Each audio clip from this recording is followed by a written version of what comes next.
Anton Israel.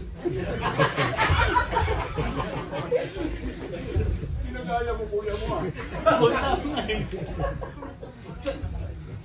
Now, malayo siya, narinig mo eh. Ano kailangan mo? O relo mo, pera mo. O nandiyan wallet ko. Nilapit ka, kunin mo ang wallet ko. Lalapit ngayon siya. O, paglapit niya, hindi ka na doon.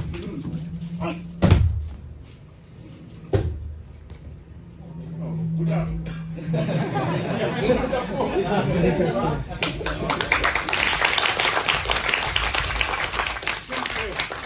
Siyempre, basta kayo agad. Huwag basta agad kayo, hindi alamin nyo. Okay ka ba, sir? Walang samaan ano mo ka, ha? Walang samaan na mo ka, ha?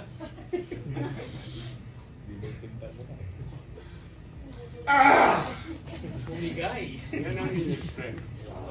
Lapak naman po tayo.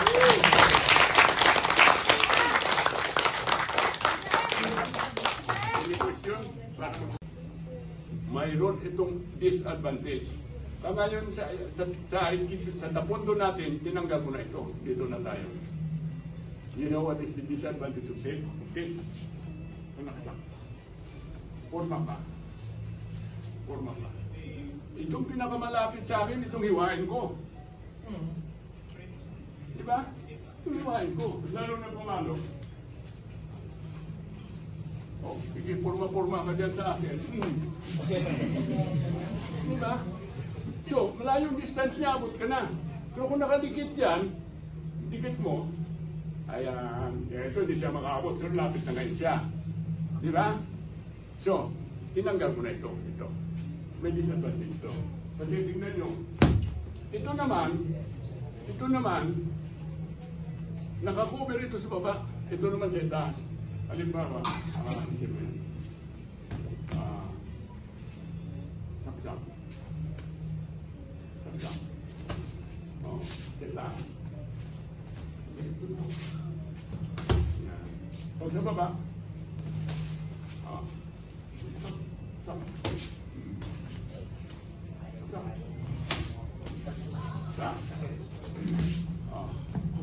so, katulad na napaliwanag ko sa inyo kanina, pag mabagal ka, gagamit tayo ng in-strength. Masap! Yun ang in-strength. Sino tumisting yung gusto masaktan? Subuhan mo. Dadaan mo. Palakas na palakas.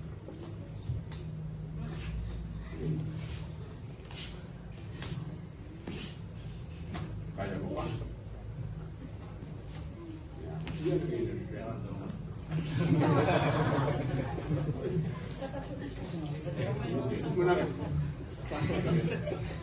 So, yun ang in-strength. Subukan mo yung may lulo ka pa. Subukan mo isang pali na lulo mo ganun ilan. No? Wala na yan, mga matatanda. Kaya one time yung guest ako sa mga senior, anong sikreto mo? No? Tinuro ko sa kanila sikreto. Aral na tapundo para malakas kayo at mabilis. Diba? Okay, any question? Matanong pa kayo. Ano lang na kayo tanong? Ano na tayo? Mag-promote tayo.